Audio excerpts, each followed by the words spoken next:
So Finley James getting the action underway for us tonight against the experienced Dale Arrowsmith. And a first scheduled 6-rounder for James, who is a boxing stylist. No surprise, once captain of West Ham ABC, and carrying that ring moniker, you can see, into the ring with him across his waistband. But Andy, we've seen plenty of him so far. We know a lot about him. Very much a kind of pure boxer. He is.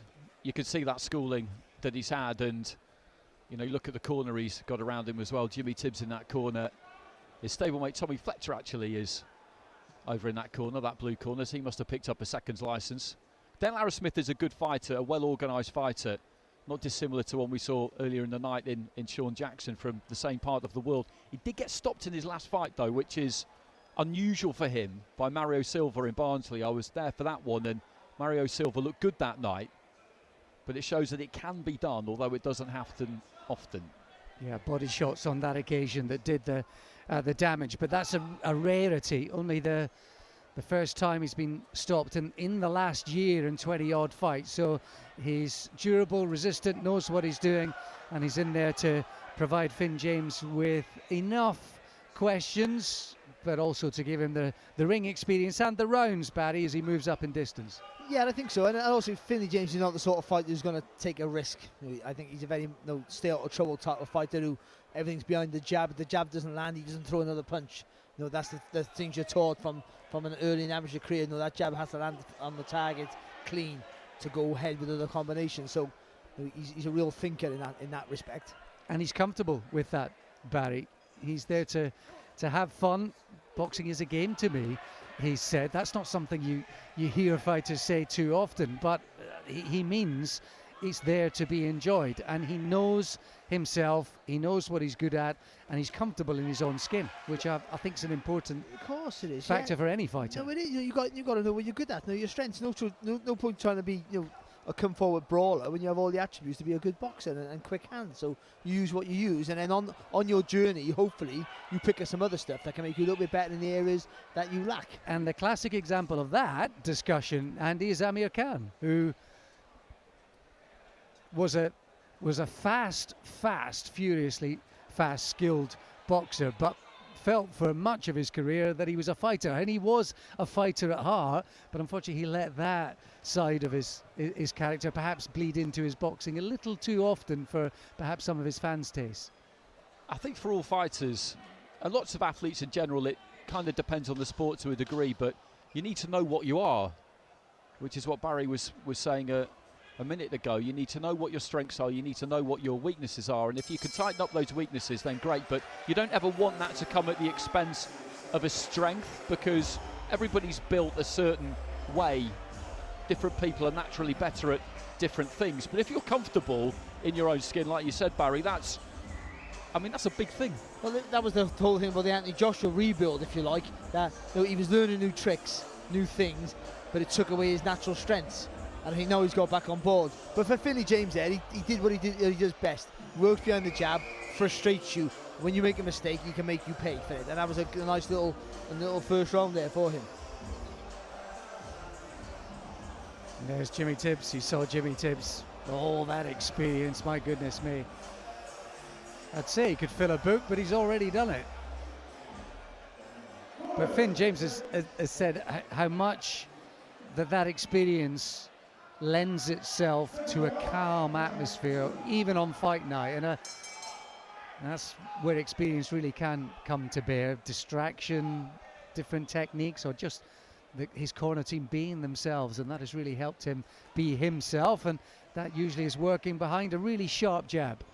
Someone like Jimmy Tibbs won't care about crowds, TV, all that stuff that very important in the modern game is selling yourself. He'll be on about you win. Just keep winning, and that brings in a crowd. That makes you successful. So he'll keep you on the right path when you get carried away with stuff. And on the flip side, as you go when you get up to championship level, he'll be the one to say, "Listen, this is where you have to take that risk." He'll know. He's been there with some real warriors, hasn't he, at the highest level, to know when to be safe, when not to be safe. He'll know that right time to pull the trigger. Part of Billy Joe Saunders' team, of course, on the way up. Billy Joe talking about a comeback, adamant that he's coming back as it happens. We shall see about that. But Finley James just on his way up. This is his 4th professional encounter, and a little bit of variety behind that sharp jab. Nice little lead right hook as well. I'm playing in a charity cricket match tomorrow featuring Billy Joe Saunders, I believe. He's on the list anyway. He's on the list. London ex-boxers, and James Cook has put together an 11 to play against them. And I got the call because they're clearly short and desperate and haven't got enough ex-boxers who've signed up for it. But it should be fun. It should be fun. The only problem with doing that kind of thing when it involves former professional athletes is that they just cannot help it. They will end up taking it furiously seriously, which I do not intend to do. Not sure I'd want to see Billy Joe Saunders with a bat or a ball in his hand, to be honest. Well, yeah, that's libel, that is. It's all about the fist. He got some lovely skills, I think. You know, he's just so smooth with that jab, James. Again, it's just the natural judgment that you can shorten it with, without really moving.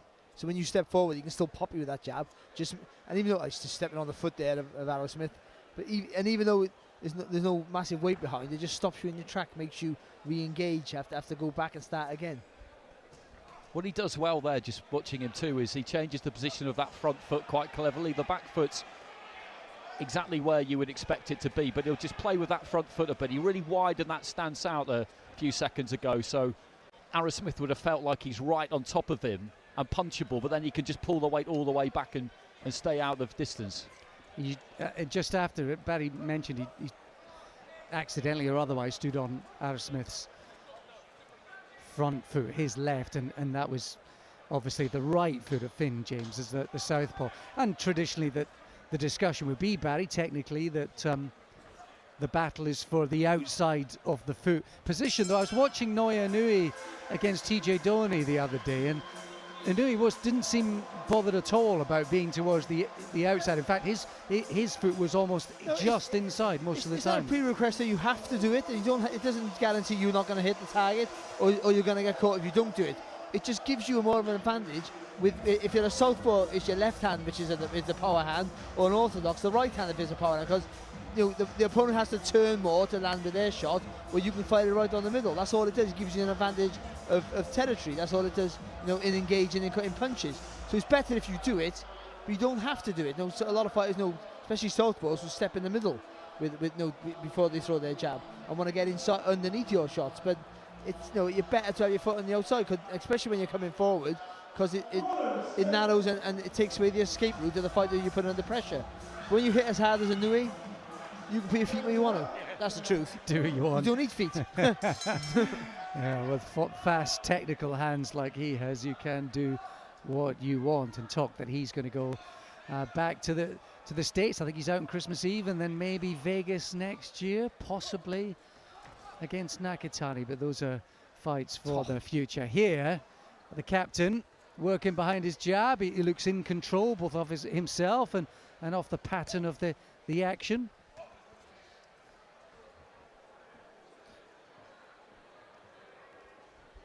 He's had a good look here now, James. So he just needs to start, and again, do what you do best. Work behind the jab. Don't take any silly risks. But yeah, there you go. Just start doing a little bit more work. Just make sure you just got caught there with something coming back. Just start changing a bit of variety in your work. There you go. Yeah, there was just a little stabbing, prodding right hand. Bit cheeky, wasn't it, from Arrowsmith, just to remind him, and that's part of Arrowsmith's job tonight.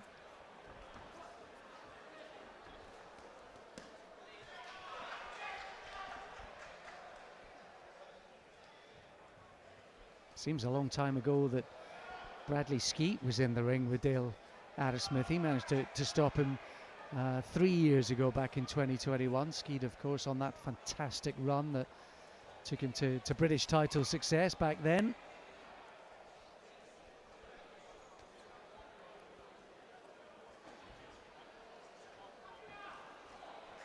It's interesting watching the way he uses his left hand, Finley James, because the way he uses the jab, he gets full extension on it. As Barry was saying, he really uses it to find his range. What he doesn't really do is throw that left hand straight through, nice and loose and long off the back of it.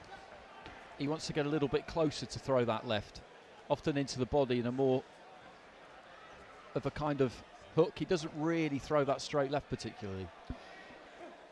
And that's really, you've got to turn your body to commit when you throw off the jab, and he just doesn't want to do that. He wants to just almost just extend the arm rather than slightly turn the shoulder, not enough, because he's always looking for the escape after the shot. I think that's the sign of a good boxing player, or a clever fighter, thinking fighter.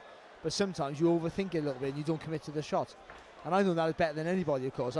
You're punching, you're already thinking what you're going to do next. But you've got to make sure, just worry about the next shot and then worry about the next move after that. So if he just commits a little bit more with that left hand, he might not ever be a massive puncher. He might be, but I mean, there's a bit more purchase in the punch, and it puts your opponent under a bit more pressure and forces them to throw or come in a little bit in retreat, and then you can go again with the second phase of attack. Early days, of course. 4 fights in, 4th fight in. Nice little combination and a body shot there from Finley James, but he is also 21, so plenty of time to sort of grow into whatever weight. And we're up at super welter today, but I think normally he'd be down at welterweight, and early 20s, just starting out in terms of his boxing career as well. Yeah, for him now, it's about just getting learning about what he's good at, what he's not. He's got plenty of skill. We can see that he's patient. He's clever. He gets in out of distance quite. He's always safety first. All these traits are good traits to have. And then as you go, just learn about fight management now. That's what he needs to do. Listen to the corner. All these experiences that will, as you step up the levels, become more important and more vivid. You have to make sure you get everything right at the right time.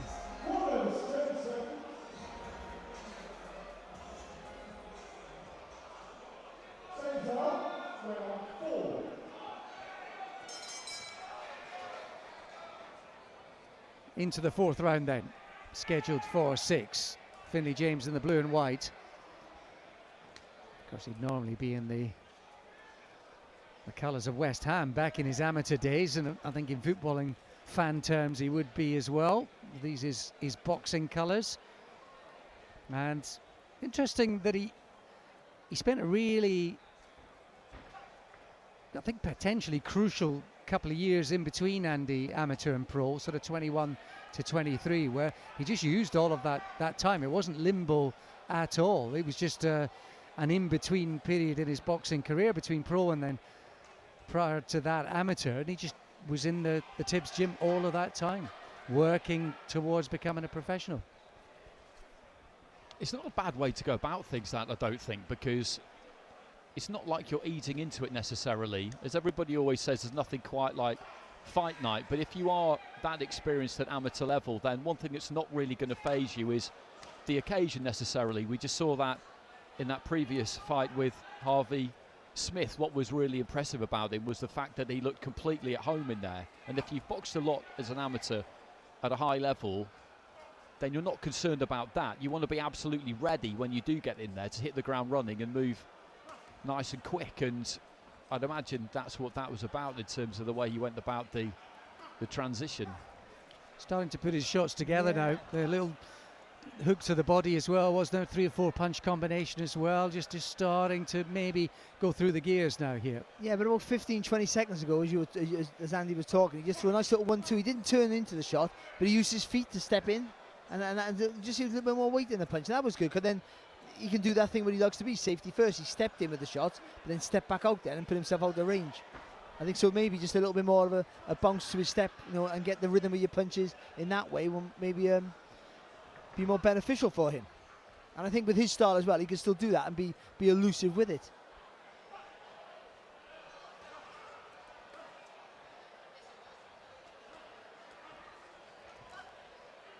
There you can see the quick feet from James.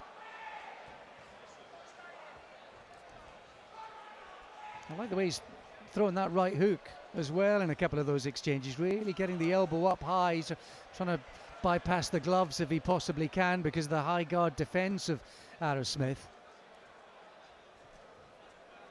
It's good to see this though. Closing stages around 4, and he is just looking to put his punches together more, and he's built into the fight, hasn't he? He started off on the jab, finding his range with the jab, and now he's adding more to it, looking for more combinations. And I think that's always a good sign when you see somebody just build into it like that, earn the right. Then that's a good solid right hand to finish the round. Yeah, lovely whip shot to the body there, Barry.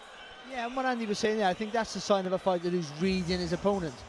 So, you know, again, he's always thinking of what he's doing, so whether he's really conscious about it or not, he knows how to react after he throws a punch, how your opponent reacts. So I think now he's more comfortable to take a little bit more of a risk, because he knows if I can land with that double jab, he doesn't really fire back, or he takes a second before he fires back, or it's always going to be that right hand.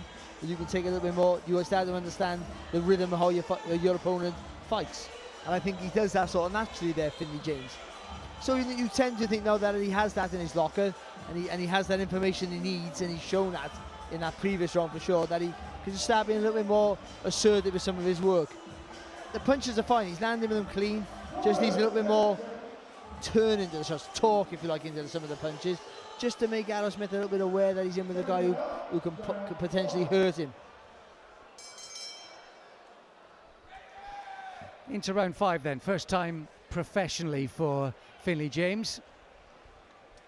And looked in that fourth as though he was just starting to go through the gears, working on different things, building a bit of momentum, and see if he can push on with that in this 3 minutes. I can tell you something though for Finley. I bet you Finley James in the gym sparring is an absolute nightmare. That's a good shot. Again, there was it was a really good shot, and I'm being overcritical here, but it's a touching shot. And because he did it so well, you want to get the proper impact in that shot. You make the effect of the effort that shot deserves. I know that. It's just bending your legs and pushing off that back foot, and just realising you have a bit more time than you think to throw the shot. You can really see the focus and concentration in the eyes of Finley James. He's really working out the geometry, looking at the defences of Arrowsmith, trying to spot little avenues, little gaps as he whips in another body shot. Good, lovely work there, wasn't it? Lovely work. He slid the foot across as well for the last shot there, didn't he, James? He throws that right hand to the body well, doesn't he? Throws the jab, then the left hand, and it's not like he doesn't mind if the left hand lands or not, but it's just as much to get him into position to throw that right as it is about doing damage with it, you get the feeling, because maybe that's something that comes naturally to him, that right to the body. And they are happy to stay in the pocket, use angles to come back with a few counters as well. Didn't quite pay off for him, but that was only because Arrowsmith was away and out of there. Yeah, and he was way out there because there wasn't enough on the shots to stop him in his tracks. But it was what was good there for James, when he threw those 3 left hands, he dipped the head for the last one while he was throwing. That's quite hard to do, that is. To adjust your body movement actually within the middle of a combination is very difficult to do. Yeah, you can see the high ring IQ of James. You can also see in the last couple of rounds him working on things and building through the performance. He has, and heading up towards the end of round 5 now, I wonder whether we'll see him just up it again in the 6th, but it's been nice and measured this all the way through. Arrowsmith hasn't offered all that much in response, but that's largely because he's been kept occupied. He's got a tight card. He did get put down and put away by Mario Silva with a right hand to the body in that previous fight, but he just manages to drop an elbow and one there, because that's exactly the punch that James is looking for. Nice little left hand there, wasn't there? In that little combination of left hands, it was a straight one that had a little bit of an effect there for Arrowsmith. Yeah, he's just throughout that round he was looking for the counter left, wasn't he? And he was happy to stay in range a little more than he had been previously. So he's looking for options here, James, and the right hook to the body, probably his punch of the fight so far, and certainly the punch of that round. Yeah, again, and in that little combination, because he slid his foot over to the right-hand side there just to make space for that combination. And again, whilst in the midst of throwing the combination, so to be able to have the ability to move your head as you're throwing punches, and also to move the feet in the midst of a combination you're throwing is quite difficult and quite clever to do. So he's showing that he has the intelligence and has the ability to, to match the skills of some fighters who are maybe beyond his level at the minute. It's just starting to work as he goes along, as he matures. Just a bit more weight in the shots, a little bit more purchase on some of the punches, and will make a big difference for him. Into the 6th round, and with any sort of young prospect, what you want to see is them to get better round by round, and there's no doubt James has been doing that through the second half of this fight.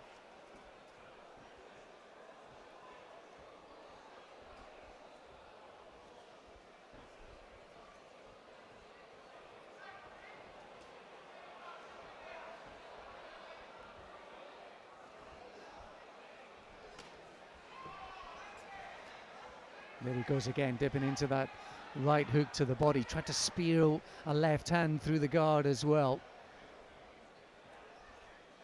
He throws those 2 punches in rapid succession as well, doesn't he? He throws that left hand and then the right hand into the body almost at the same time on occasions. Just there, he's got that rhythm to it, down to a T. The mechanics are there, aren't they, basically? He just needs to, as Barry's been saying, just add a little bit of a heat to things at times. He did it then though, just because at the last when he threw that left hand through the middle there, he dipped his legs a little bit low, but he just turned the hand over, and that'll give you a little bit of that extra little bit of spite on the end of the shot. And he did it there, and it didn't affect Arrowsmith, but it was a good shot, and it was a bit more weight on the punch.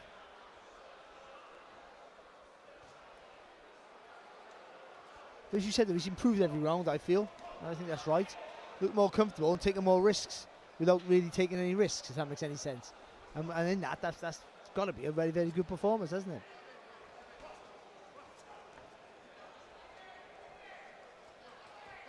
And Arrowsmith's constantly been backed up towards the ropes throughout this.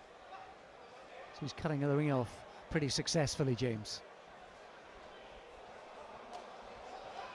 And he's barely been hit, has he? I know Arrowsmith hasn't offered an awful lot throughout the course of the fight, but as we said, that's largely because he's been kept completely occupied by his opponent. But it's not like he hasn't been within punching distance, James, because outside of maybe the first couple of rounds where he kept it long behind the jab, he has been.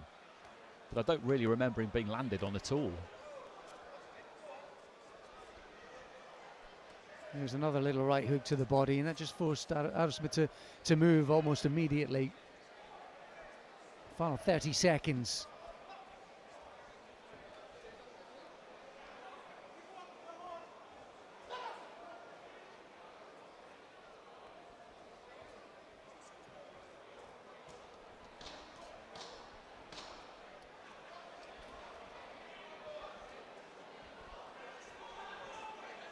Enjoying himself in the closing seconds, Finn James, and he gets the 6 rounds.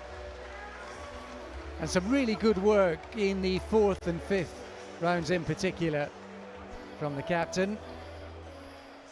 I suspect those will be the rounds they'll look back on when they're reviewing the contest with things to work on, and those will be the ones that perhaps they'll be most pleased with and maybe give them the most food for thought. Although, Barry, if you're a sports person, you've got to be ultra self-critical and maybe... You have to be ultra and you always are, and certainly boxers are always self-critical on their performances, but also sometimes you just got to enjoy it.